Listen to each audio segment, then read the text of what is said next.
Okay, good afternoon. Narito po kami ngayon sa Coffee Project, Bantay, Ilocos Sur.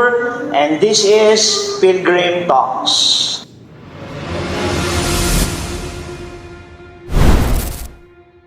So magandang hapon. Kasama ko rito mga nagigiting ng mga naggagwapuhan nating mga kasamang mga pastors. Okay, so pakilala ko una si Pastor Freddy Nones from Santo Domingo Bible Baptist Church. And then especially yung aming youth camp director this year, no? Si Pastor Rodel, Bible Believing Baptist Church. And by the way, ang pag-uusap na ito ay may kinalaman sa blessings and importance of youth camp. So sana yung mga young people dyan ay panoorin nyo tong simple pilgrim talks na ito. No, si Pastor Rodel po ang ating camp director. Kasama din natin si Pastor Jordan from Bigan City, Calvary Baptist Church. Sigurado may mga mag-cheer dyan ng mga taga-Bigan. Yes. Store namin yan. Yeah. Parang ganon. And also, ang chairman ng aming fellowship, NLBCM, none other than Pastor Ron, San Vicente Baptist Bible Church. Once again, magandang hapon, mga kapwa-pastor. Salamat at nakasama kayo sa ating masayang talakayan sa hapon na ito. So, meron akong ibinigay po sa inyo ng mga papel kanina. At meron po tayong laro. Parang laro lang naman ito. Parang just a game. Pero importante yung mga katanungan, especially sa camps, para yung mga young people natin, since next week ay mag-start na yung ating youth summer camp. Kailan ulit ito, Pastor Rodel, yung ating youth summer camp? March 31 until April 3. Ayan. So mamaya, i-elaborate ang gusto ni Pastor Rodel yung mga in and outs ng ating camp just to invite all the young people out there na wag na kayo mag-schedule ng ibang lakad nyo sa darating na March 31 to April 3. So meron tayong schedule dito.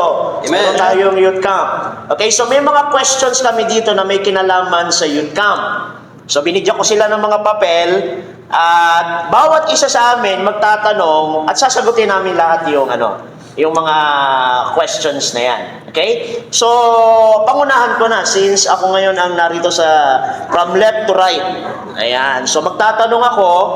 Ang unang sasagot nito, una si Pastor Freddy. Yes. Papunta kay Pastor Ron. Hanggang ako yung huling sasagot. Okay, so kung tanong mo, ikaw yung huling sasagot. Amen. Okay. Okay. Ayos masaya to. Okay, so ang unang tanong ay ganito. Ano yung mga memories na hindi mo makakalimutan during youth camp? Talaga. Meron ba kayo mga ganito? Mga memories? Di ko alam kasi although bata pa naman tayo lahat eh. Pero ano yung mga memories na yon? Okay, sige, una si Pastor Freddy. Okay, una sa lahat, salamat Pastor Ronald sa pag-invite mo sa akin dito sa talk-show na ito. Mamaya na lang po kayo magbayad Oo. Ikaw lang magbayad. Patungkol sa mga memories na Kain kayo para kuhan. na para naman sa akin, talagang maraming memories kasi ang pag-attend ko sa camp ay medyo may katagalan na. Since 1988 pa lang Okay? So, anong taong kayo unang umattend ng camp? Anong year niyo? 1988 na. Ilang edad nyo pala, should I say? Noon I was 16 years old. 16 years. Oo. So, ang una kong memory ay marami akong na-meet na mga kabataan. Yan, akala ko mga babae. Akala ko dalaga lang. Hindi, kabataan para baka nakikinig ngayon si Mrs. Pagkakita ko mamaya. Hindi na Kaya makauwi. mga kabataan na lang. At pero yung mga na-meet ko na kabataan noon, yung kabataan namin, bibihira na lang yung mga nakikita ko. Pero salamat at mayroong nagpapatuloy. Yung mga iba ay naging pastor na nakatulad ko. At yung mga iba naman ay workers sa church. Yung isa kong maalaala sa pag-attend ng camp ay doon ko nalaman yung talagang plano ng Diyos sa akin. Kasi sa pag-attend ng camp ay marami ako nung napapakinggan na iba't ibang pastor. Hindi lang yung pastor namin. Bagamat yung pastor namin ay 100% siya na nagtuturo. By the way, ang pastor namin noon ay si Pastor Rostino Julio. At nagpapasalamat ako sa kanya sapagkat siya yung talagang guide sa akin sa pag-attend sa mga camp. At kung wala siya, hindi ko narating yung kalagayan ko ngayon sa spiritual aspect. So maliban sa mga nakita kong o na-meet ko na mga young people, pangalawa, marami akong napapakinggan ng mga challenges na salita ng Panginoon. Yung pangatlo ay na hindi ko malimutan ay yung pakso ko ng buhay Yun. sa Panginoon. Kaya, Isa yan sa medyo nawawala na ngayon, Pastor. Yun. oo, Yung mga pagsuko. kaya inaanyayahan ko yung mga young people na nakikinig na isuko mo yung buhay mo sa kayong bata ka pa. Kasi maaga kong nagsuko ng aking buhay. Ilang taon kayo, Pastor, nagsuko ng buhay po? 16 na 16 years old. So, unang attend nyo ng camp. Yun na yun. Oo. Ay, okay. So, wala nang ulit pa na pangalawang beses saka pa kayo nagsuko. Wala na, yun na lang. Kasi nagsuko na ako, tapos, Diretso na saan yan? Diretso na ngayon. Yan, hanggang ngayon. Okay, so talagang malaking memories ng camp sa inyo, Pastor. Oo. Kasi yun yung naging way ng Panginoon para mag-Bible school kayo at magsuko ng buhay. Oo. Kaya, dapat talaga, hindi natin minamaliit yung mga youth camps na yan. No? So, salamat, Pastor, ha? Thank you. Pastor, Rodel, memories na hindi mo makakalimutan during youth camp. Memories. Una yung nung unang attend ko sa camp, 15 15 years old, Pastor. years old ako noon. Then tapos every last night ng camp, meron kaming banquet noon. Oo. Ang sarap yung feeling ng kwan eh. Naghahanap ka ng makakasama mong kumain na kwan, dalaga.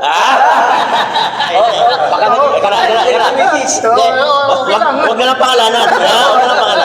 Huwag na lang pangalanan. May mga linalapitan ako noon na minsan ayaw. Oo. Pero may mga unang sabi mo pa lang, Umalapit naman na. talagang nag-uuna man agad din. Tapos yun yung isang experience ko sa youth camp. Ang ganda kasi yung may kausap ka, katabi ka na ko na kumakain. Ay, kumakain. Akala ko kung ano yung pinag-usapan ninyo. Then tapos ang kalawang isa sa mga memory ko noon sa youth camp nung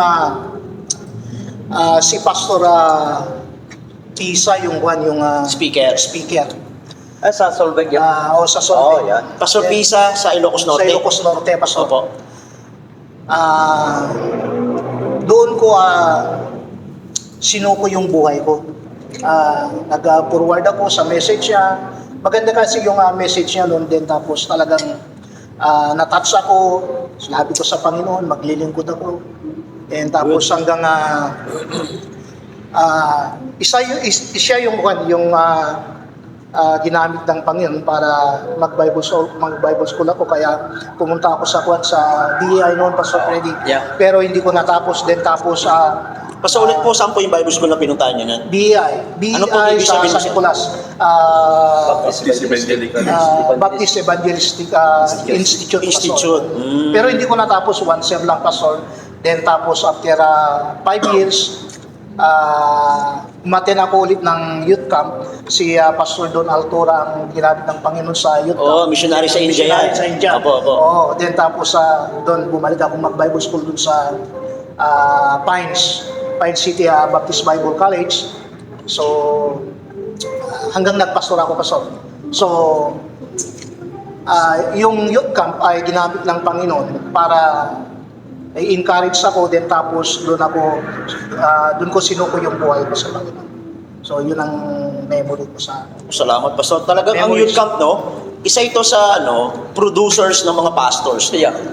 Marami talagang countless pastors na hindi nagpastor nang hindi dumaan sa youth camp. Talagang naging memories natin yan. At pangalawa, producers din ito ng mga couples. O, tama. Diyan nagtatagpo yung mga nagkakasakitan ng damdamin. Yung nagkakaibigan. Diyan nagtatagpo No? Kaya, tanongin naman natin si Pastor Jordan. Sandali lang. Sige, Pastor. Sige, bago si Pastor Jordan. Kung hindi ako nagkakamali, si Pastor Altora yata ang speaker ito sa converse. Sa Sulbic yun. Solveig. Oo, naalala ko yun. Doon kami din. May youth camp dito sa Talib noon, Pastor, si Atty. Lapid ang speaker Speaker. nila. Pero dun sa Solveig, si Pastor Don Alto.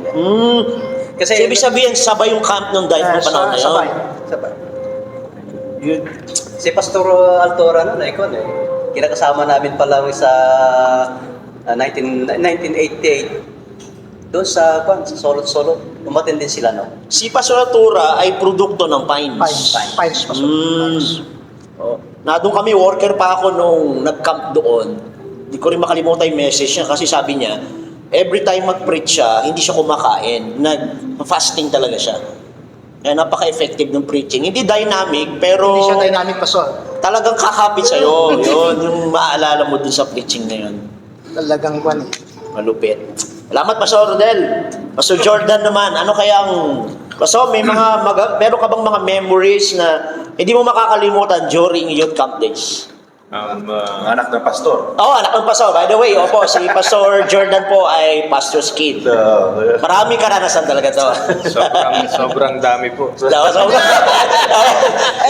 dalawa lang. Kanina, dalawa, pero ang nasagot ko, ang Sinagot, apat sa'yo eh. Apat na Okay lang yan. Para violator ako eh. Huwag ka na lang kakain ng pizza, Pastor. Sige, Pastor Jordan, go ahead. Dalawa lang. Dalawa lang. Oo. Dalawang po. Parang gano'n. Kasi lagi kaming nagkakamp lagi kaming sumasama Required sa amin bilang anak ng mga Pastor, pastor. Pero choice noong una, pasaway. Pero nung dito na kami sa Ilocos and nag-Bible school na ako. Gaya na nga po nung sabi nila, doon ka talaga mahamon ng magsuko ng buhay. Amen? Ako kasi, nagsuko ako, 1 year lang yung aking isinuko Oh. Basta may may inspiration yung pagsuko Conditional? Pero doon sa katawan camp lang, doon na-extend doon sa camp, sa mga camp. And thank God for that experience sa mga preachers.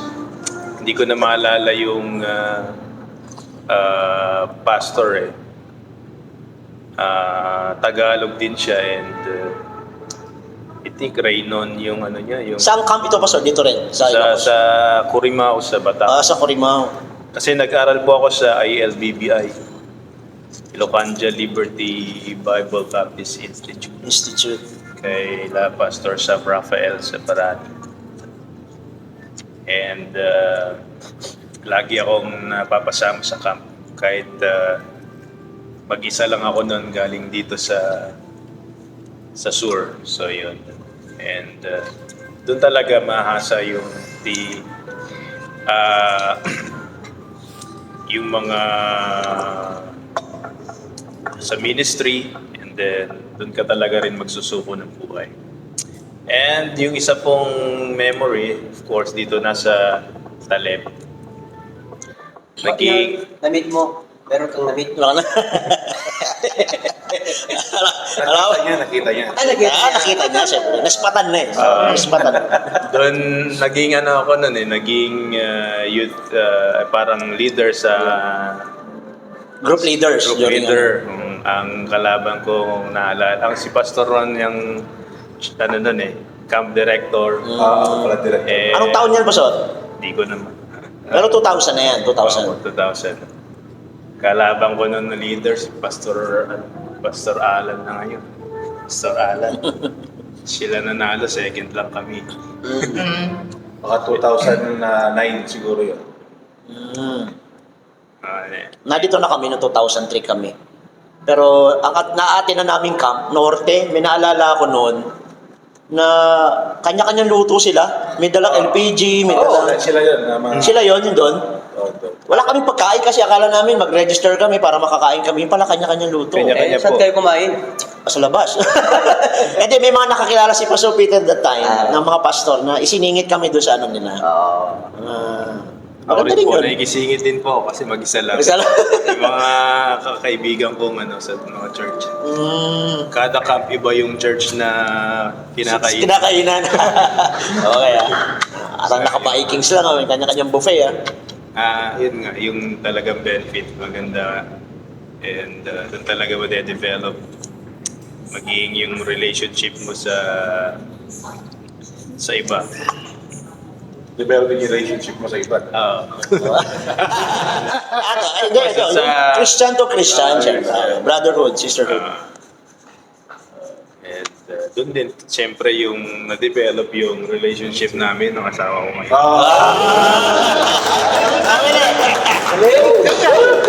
Galing. Okay. So, maganda talaga yung camp kasi maiiwas natin yung mga young people na maghanap sa iba. Kasi doon pa lang sa camp pa lang, doon na lang makikita na doon yung pinaka the best na niready ng Panginoon sa kanila. Salamat, Pastor Jordan. Siyempre, maraming karanasan to. Oo. Lumaki sa camp to, natutulog sa camp to Pastor Ron, sige daw, anong memories? Amen. Salamat, Mr. Ronald. At totoo po yan. Kanina po ay sinasabi ko nga na wala pa po akong absent sa camp dito. Complete attendance. Sana mag-absent na. Hindi ka pwedeng mag-absent kasi Kasi anak ng pastor yung sabi ni Pastor Jordan mamaya touch natin ng konti yun Required yan. required. Pero may mga time na ayaw nyo. Pero yung una kong maalala noon, kami mga anak ng pastor, naglalaro lang kami sa dagat, lalaro kami. Pero ang kagandahan noon, yung mga pastor's kid, grabe yung fellowship. Banding, Yung banding noon. And then, ang pinakamahalagang alaala ko dyan, nasa iba ko. Amen. Kasi akala ko na bilang pastor's kid, ang iniisip ko noon yung pagpupunta sa langit si Pastor Jose. Pupunta ka na sa langit. Pupunta ako sa langit dahil kakapit ako sa panya. Kasi akala ko doon yung magpunta sa langit sa lahat. Pastor yung tatay mo kasi. Pero nagkamali ka pala. Nag-preach noon si Pastor Ruben Amante. Sinabi ko nga sa kanya Pastor, alam niyo ba na kayo po nag-preach yung cup noon, 1996, sabi ko. Yan pa. Naligtas po ako sa... Doon sa school. School of Fisheries pa dati ang tawag doon. Hindi pa SPC yun. And sa biyaya ng Panginoon, tuloy-tuloy po yung aking kahit na sabi na nila pastor's kid, pasaway kid, pero yung sa camp ay talagang napakahalaga dahil yung gabay ba sa aming taon-taon yan taon-taon. Kumbaga yung salita ng Diyos, di ba sabi sa Matthew 24:35, mawala na po ang mundo at lang langit pero ang salita ng Diyos hindi mawawala. Kaya yung Matthew 13:31. Matthew 24:35. Kaya yun yung nagpapasalamat ko kahit na yung sinasabi nga natin na gusto natin na tumigil o umalis, pero yung salita ng Diyos na naitanim, kumbaga yun yung talagang Magtutulak sa'yo tulak sa akin or binabalik talaga ako sa Panginoon hanggang sa nakahanap din tayo sa biyaya ng Panginoon ng lifetime partner. Baka yun ang hinahanap mo. Yun. Sa camp. Ay, nakita mo? Makalapatan ka lang sa camp upang Nung nag-graduate na ako ng Bible School, Akala ko. sabi ko kay Pastor Jose, Kasama na yun. Tama. pwede na ba akong magpaalam at manligaw? Sabi ko. Pero hindi ko na-meet doon sa camp. Sa Pastor's Kid Fellowship ko. Okay. Kaya yung purpose ng una yung camp na sa akin na naalala ko yung mga Pastor's Kid. Tapos doon din yung ginamit ng mga Pastor's Kids Fellowship na na-meet ko doon yung si Mrs. At sa ngayon, Kailan? Anong year? ano po yun, mga 2009 or hindi ko na matanda. Pero kinasal ako 2013 eh. 1 year, 2012. A year before. A year before. So mabilis yung ano nyo ni Ma'am Ruth. Alright. Hindi na tumagal. Opo. And ngayon, yung alaala ko ay parang hindi nagsisisili ng paggabay para mayroong ding masave. Kaya nagpapasalamat ako sa CAP kasi may mga kinamit din ng Panginoon sa akin na hindi ko alam na lumalapit sa akin, Pastor.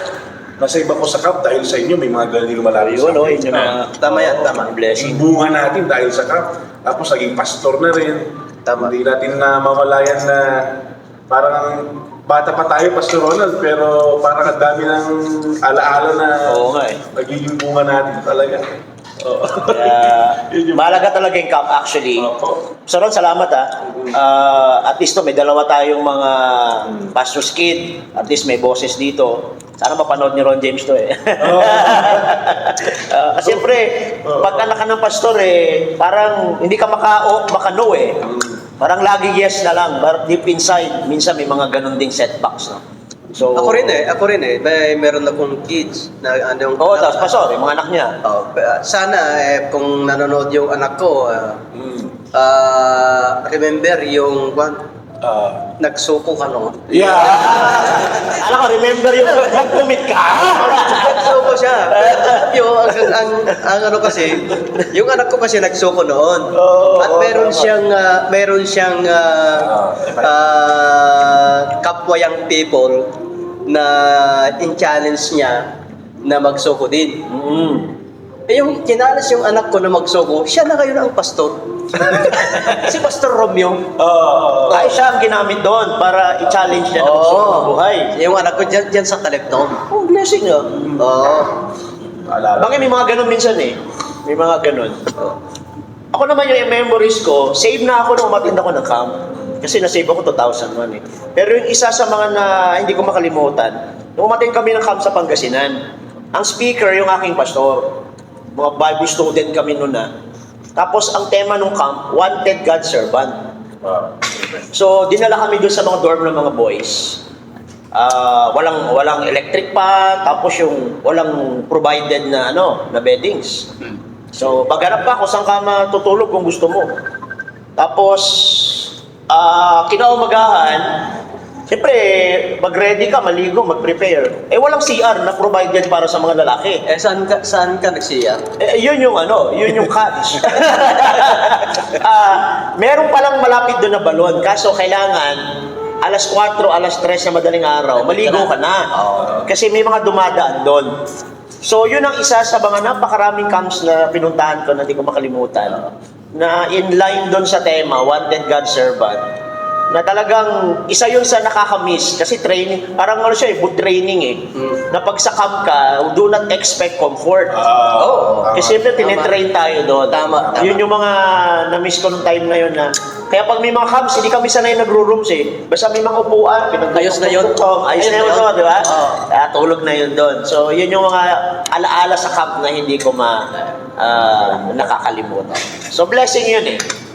So, ngayon naman, tanungin natin si Pastor Freddy. Okay, thank you. Salamat sa mga napakagandang Alaala. alaala. Talagang kung isusulat natin itong mga alaala natin, Sa libro na to. oo, sa libro na talaga. Pero yung tanong ni Pastor Ronald kanina, ay mayroon lang akong idagdag konti. Kasi pag pinapakinggan ko yung mga kasagutan, parang karuktong itong Nasa yung tanong na yan. Oo, tanong na. Kaya ito ang aking tanong.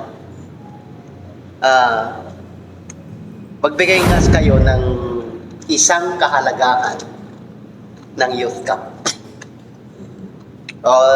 Sa akin naman, mamaya, tanong ko, sagutin ko. Opo. Kaya magbigay kayo ng tig-isa lang Huwag niyo akong gayahin na yung tanong ni Pastor Ronald, 2. Yung sagot ko, 4. Tama. Naging violator pa So ako. isa lang po. Isa lang. Okay? Kasi mas maganda yung konti pero mayroong impact. Sa akin na mauna kasi talagang napakahalaga to, pinakamahalaga eh. Yo. Kasi nasa iba ko dun eh. Oy, amen. Amen. Kasi, kung sabi ng Bible, what shall it profit a man if he shall gain the whole world and lose his own soul? So dahil sa camp, nasa iba ko, yun ang pinakamahalaga sa lahat. Oo. Oo. Amen. Amen. Pinakamahalagang nangyari sa camp. Sa nangyari Yun sa talaga camp. yun. Amen. Wala nang iba. Oo. Amen. Nasa iba ko, tapos marami akong na-save, and then naglilingkod sa Panginoon. Yun po yung kahalagahan ng camp. Kaya, I really encourage young people to attend camp. Amen. Yun. Amen. Oo. Amen. Pakahalaga yan. So, Jordan. Ano sa'yo? Huwag mong sabihin na Wala. hindi. Ano ba? Ano ba? Ulitin niya yung pagkamit niya kay Mrs. Yeah. Pero kung yun naman talaga, di Pwede yun rin. na. Pinakamahalaga sa kanya.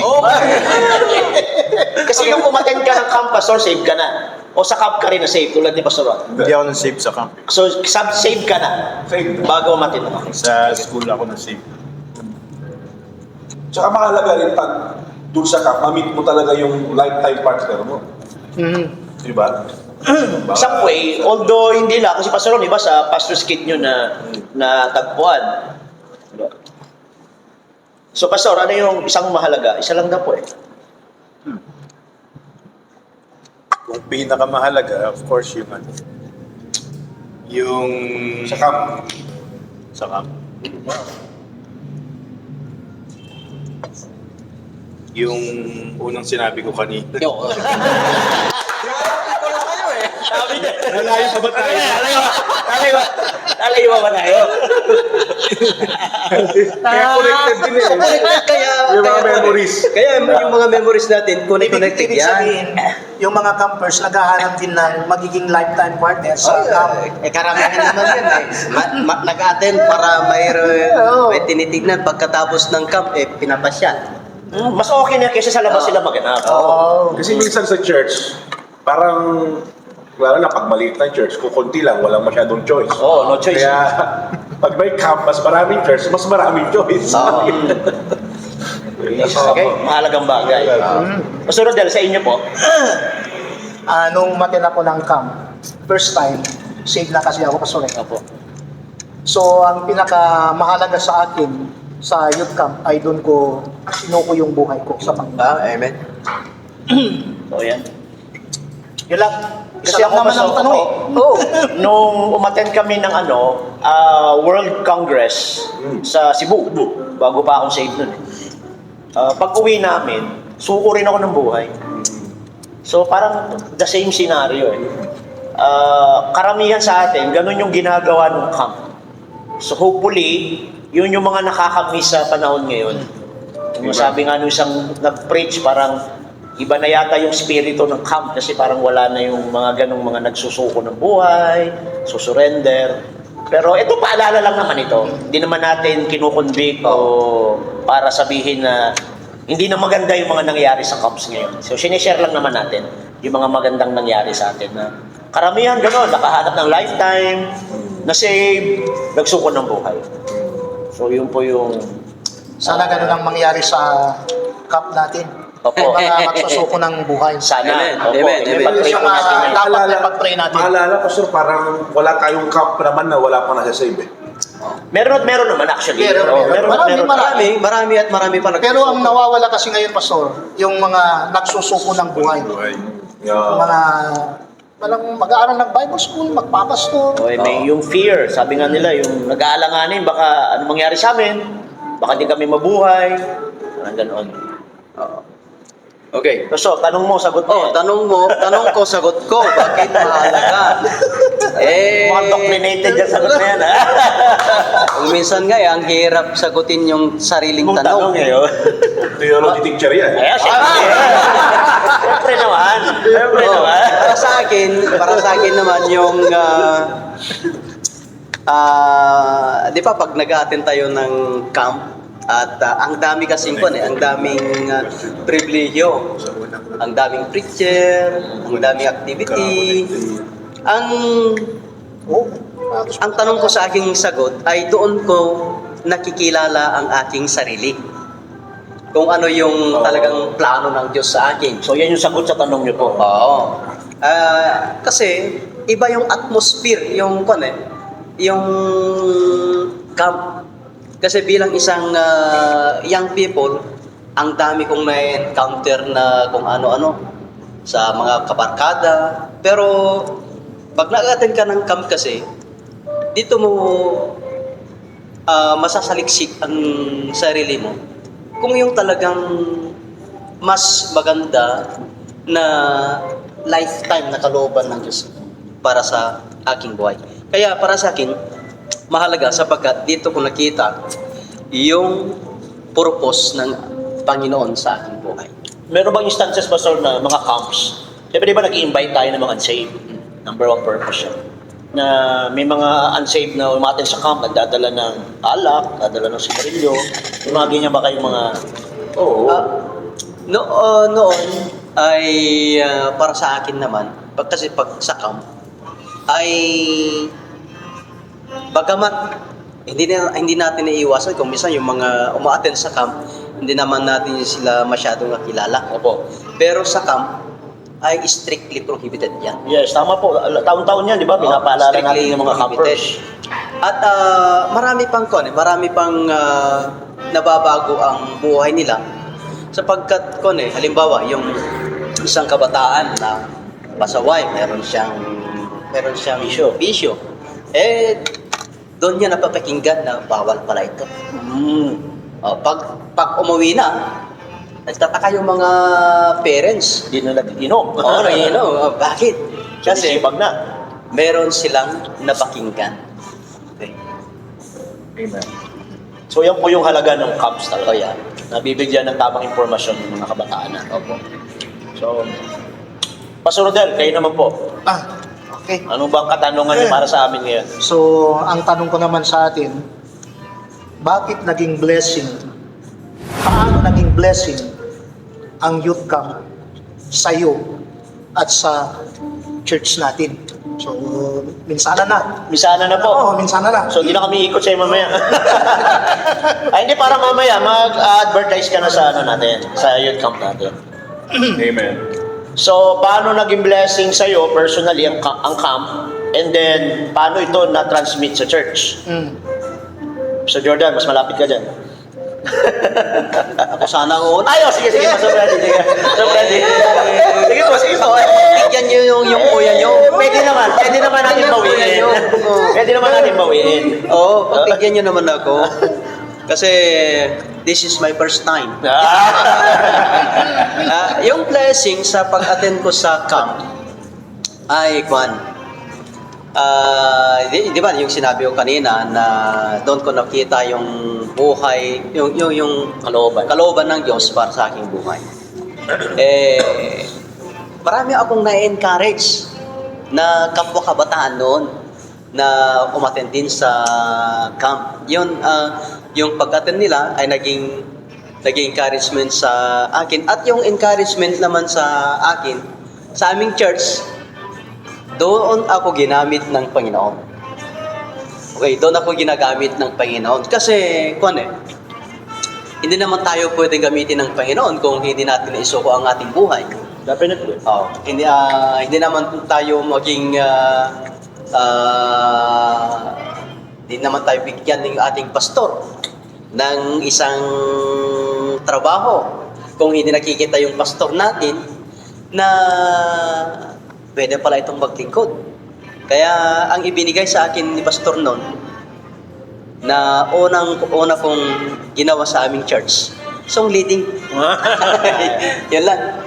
Kaya naging blessing sa akin personally At sa church. Meron ng song leader ni Pastor Julio noon sa church namin at sa mga outreaches namin. Kasi nung si Pastor Julio noon, ang pastor namin doon sa Boroboro Bible Baptist Church, in which na yung pinsan ko na ngayon ang pastor. Pero medyo may katagalan ito. Ako yung song leader doon at ako yung song leader doon sa San Juan, yung Genesis Baptist Church na ngayon. Okay. Kaya ako'y natutuwa sapagkat yung mga maliliit na bagay na kung saan ako ginamit ng Diyos, naging blessing ng aming church. Tama yun, kasi meron yung mahiyain Pero nung umatay ng camp, Wala nagya? parang gano'n. Parang ano yun na ano, di ba, mula sa pagiging introvert, Oo. tapos nung nakasocialite niya yung maraming kapareho niyang mga Christian, parang nabuhayan siya. Kaya pag uwi niya sa church, yung tama sabi ni Pastor, aba naging song leader na nagamit. Kaya naging blessing sa kanya, naging blessing sa church. Sa totoo lang, pastor, mga pastor, ako talaga ay mahihain. Parang hindi alata ko sa Oh. Hindi no, Ako rin eh. yung younger year ko. Opo. Parang hindi ako sanay sa na tumayo sa harapan. Makipag-usap sa maraming tao. Buti na lang mayroong ng pastor na nagtutulak sa akin. Oo, amen. Tutulak. Sige, kaya mo yan. Sinasabi niya. Kaya sinubukan ko rin na hanggang sa na-enjoy ko na. Kasi sila nakakakita ng potential natin minsan Oo. eh. Meron tayo, nahihiya tayo, di natin nakikita. So sila yung nagtutulak, kaya mo yan. Subukan mo. Ganon. So naging blessing sa church. Yun ang kwan, pastor, para sa akin na. So Jordan.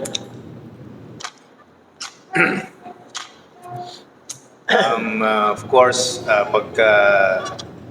pagka yung camper, yung ating youth na umattend sa camp nagsuko ng buhay, of course, Blessing. talagang gagamitin siya.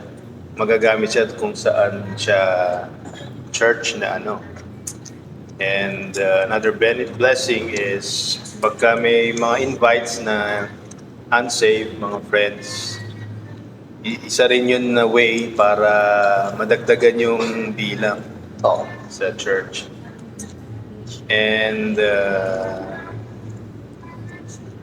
gaya ng sabi po ni Pastor Freddy, doon nakikita yung mga potential ng Isang young ng people. isang eh. young people sa ministry. Totoo yan. Kasi nakikita mo sila, paano sila makisalamuha. And, kasi pag minsan sa church hindi sila tawag dito, wala silang courage na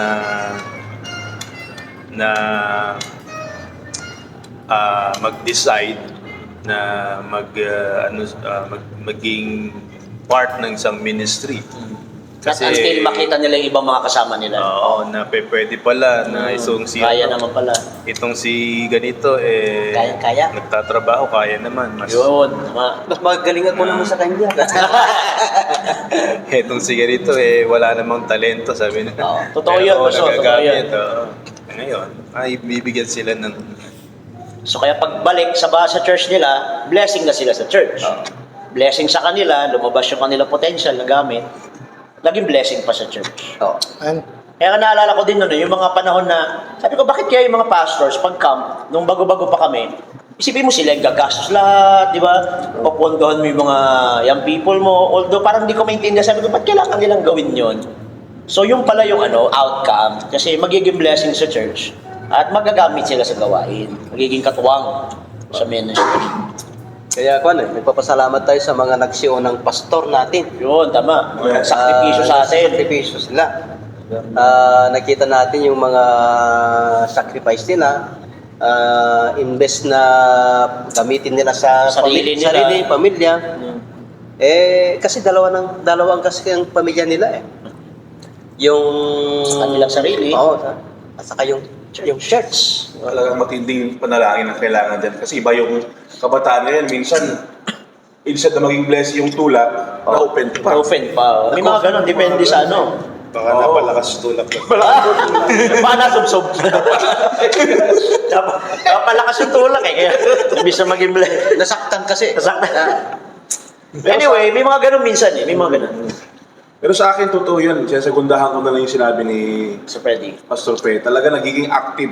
Kumbaga, yun yung talaga after ng camp, blessing talaga yan. Kasi sa amin church, after ng camp, DBBS, yung mga young people, nagpa-participate yan. Mainit. Talagang very active. Kahit pa sa prayer meeting while the iron is hot talagang... Strike. Oo Yeah. Kaya napakahalaga talaga sa church. And then personally, sinasabi ko nga maging sa mga parents talagang financially, di ba? Kasi sa camp, libreng pagkain. Instead na ikaw magulang, magbibili ng pagkain sa kanila, sa camp, o ilang araw sila kakain doon, di ba? Mawawalan pa sila ng ilang araw ng sakit ng ulo. Parang gano'n. Kasi talaga yan eh.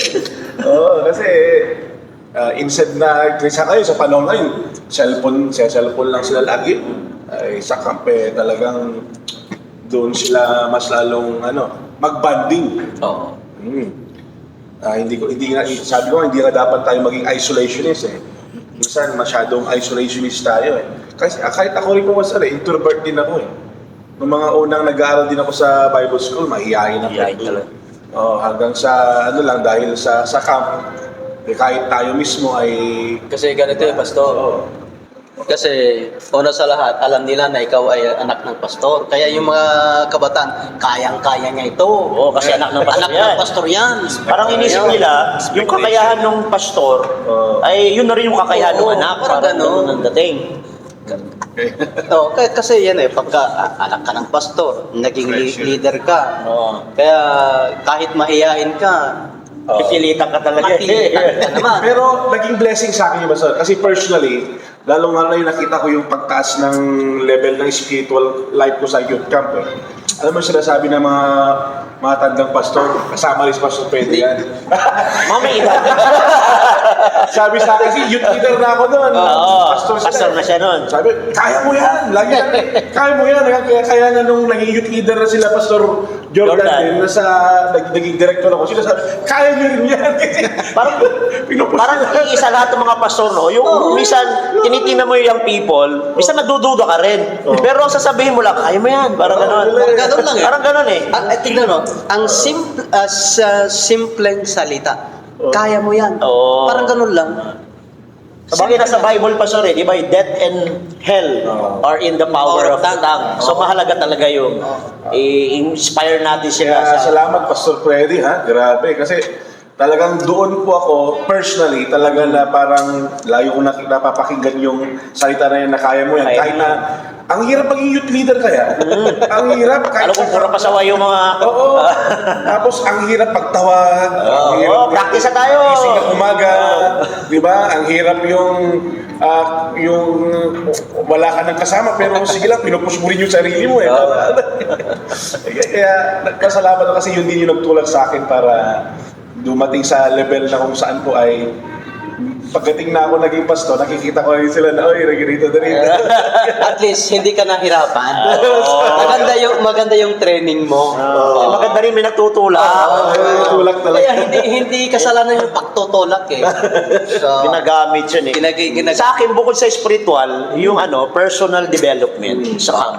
Kasi sabi nga, tulad ng mga mahihiyain, akala mo kasi wala kang kakayanan sa sarili mo eh. Pero nakikita ng mga pastors natin na nagpupush na, kaya mo yan, sige, subukan mo nga, gano'n.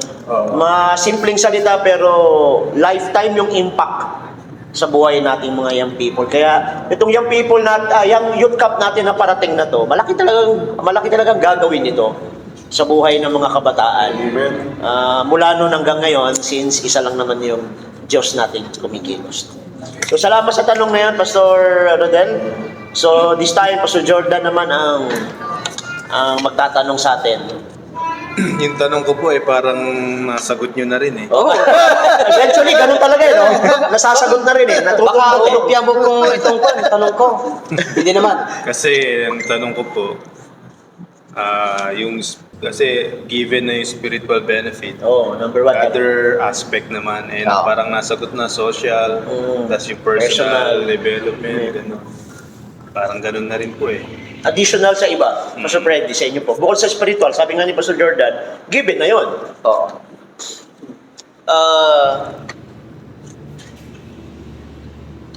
Para hindi ko naman ma-overpassan si Pastor. Ikaw muna ang magtanong. Oo, hindi pa tapos yung pagulo yung sinabi. Oo, ako. Sabi mo kanina Matanda talaga pag may kasama tayong matanda. Para hindi ako magkasala, siya muna. Sige, Pastor Rod. Sige, Pastor Rod. Aside from spiritual. Oo po. Or magkatanong na po ako? Hindi po, yung tanong niya, although sabi niya nasagot, baka meron kayong additional. Aside sa spiritual, which is number one. Well, youth camp po ito, no? Kasi ako ngayon, simula noon, nung nagpastor na po ako, ewan ko, ako na lagi inutusan sa sports, eh. So, hindi lang spiritual to, holistic din ang dating. Yun, holistic approach. Oo. Holistic. Physical, emotional, di ba? Kung merong manliligaw, pwede rin. May instance ba na may nakakaaway din kayo sa camp? Oh, siyempre. Di ba? May mga nangyari mo gano'n? Hindi maiiwasan. Pero ang kagandahan lang yan. Lalo nga yung Blessing ba yun? Blessing ba yun? basketball nga eh. Basketball. Basketball. Physical yan eh. Physical eh. Sikuhan mo Tukan. Lumalabas yung totoong Kulay. karakter mo. Kapag basketball lang ba? Pati yung carnal, Yung pagiging carnal pa. So, hindi lang spiritual, carnal pa. Kasi physical nga. So, yun. Yun ang nakikita ko po sa akin na talagang holistic yung dating ng camp. Hindi lang spiritual talaga. Kasi andyan yung mga activities, di ba? Andyan din yung pag-aawit. Andyan din yung may makikita kang di ba? With opposite sex, minsan na-attract ka. Di ba? Tapos isa pa yung halimbawa, song leader ako sa church namin, sample. Tapos may nakikita kang mga kapareho mong song leaders. Nagpapakanta, nakakakuha ka ng ibang styles. Oo. Sabi, okay yun parang pwede kong gamitin. So parang isa yun sa mga blessing ng camp, na pag nakita mo yun, halimbawa yung mga pianista nagkakakilala, Oo. mga guitarist, mga musician, mga leaders, nagkasama-sama sila. So nagkakatulungan, nagkakaintindihan sila, ganyan din kami. Pinapagalitan kami ng pastor namin. Ganon. Pare-pareho lang pala tayo may mga ganyang karanasan. So yun yung isa sa mga nakita kong pastor. Yung isa sa mga development na parang merong confirmation sa camp. Ay, yung pala. Parang ganon ba siya? So tingin niyo po. Okay, totoo yan. Sapagkat hindi naman natin naaalis yan. Halimbawa, mayroong yung mga young people na akala nila ay pinapagalitan yung pastor.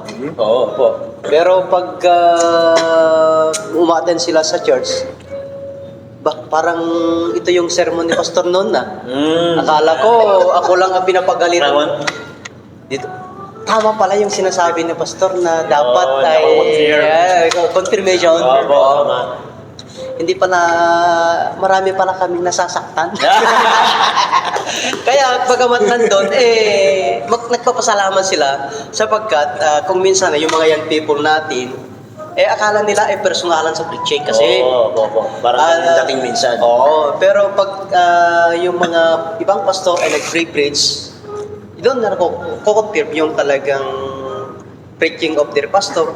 Tama pala. Tapos minsan sabi pa, mas grabe pa pala yung napakinggan ko. Oo nga eh. Parang gano'n. Meron akong young people na ganyan. Hindi ko na lang, pero kilala nyo naman eh.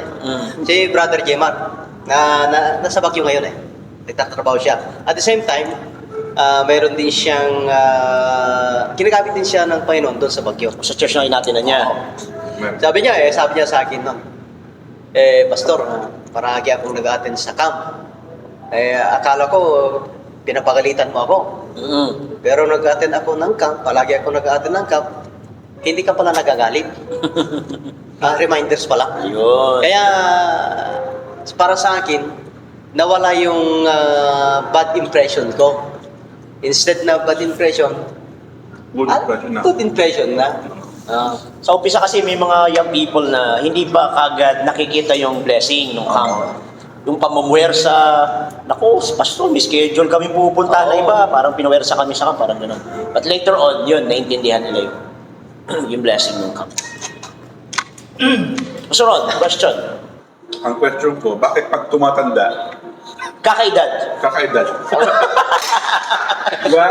Kumain tayo lahat dyan sa camp Mainit tayo pag camp Pero pagkatapos ng camp, lalong na kapag nasa church na, medyo sa akin observation lang, kumukunti yung nag-i-invest na ngayon na mga dumaan naman tayo sa youth camp, nakaranas tayo, Pero bakit hindi tayo masyadong nag-i-invest sa youth camp?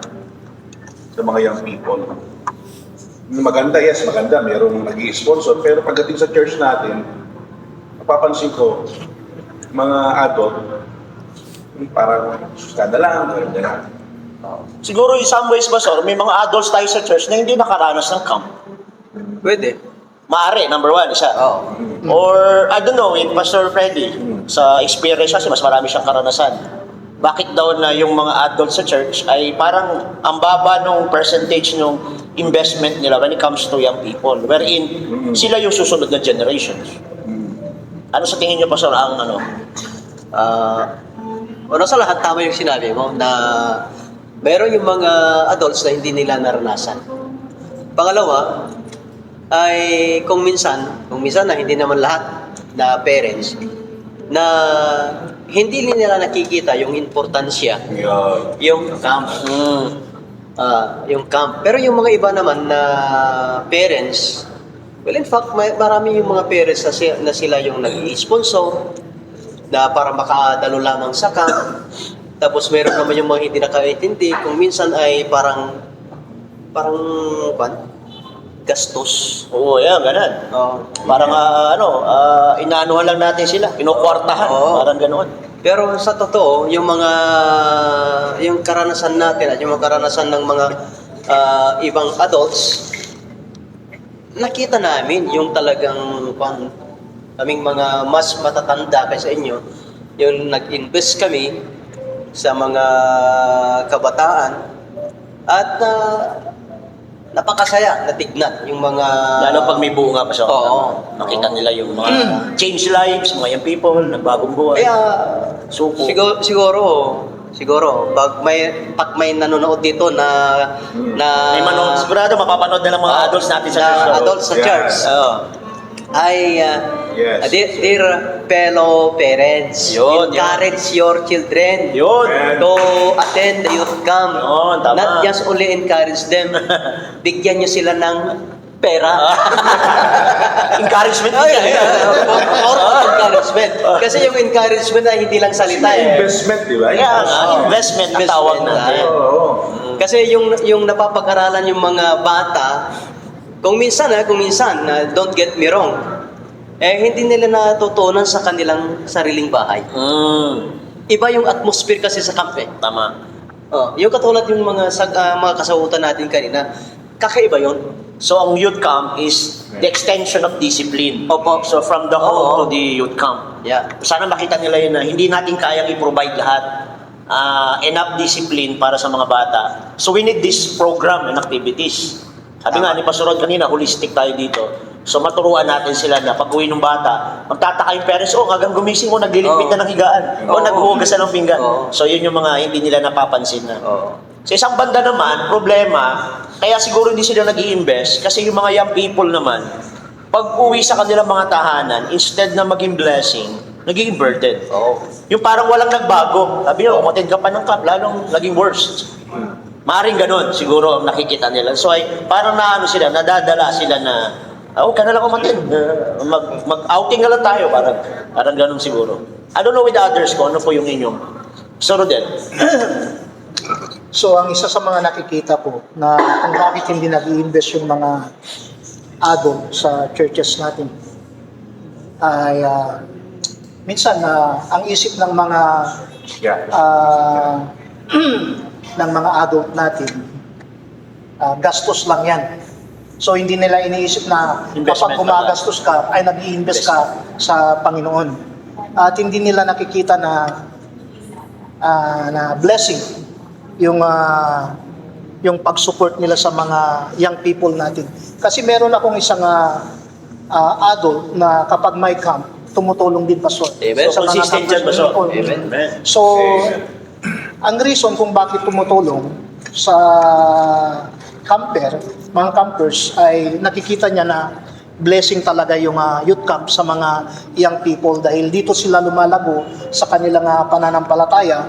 At hindi naman lahat na nagbabago, pero little by little, may mga talagang young people tayo na nagbabago, then tapos after the camp, nagpapagamit sa Panginoon. May mga nare-revive yung pag-soul winning. Di ba? Minsan hindi nag-soul winning after the cup, gusto nang mag-soul winning eh.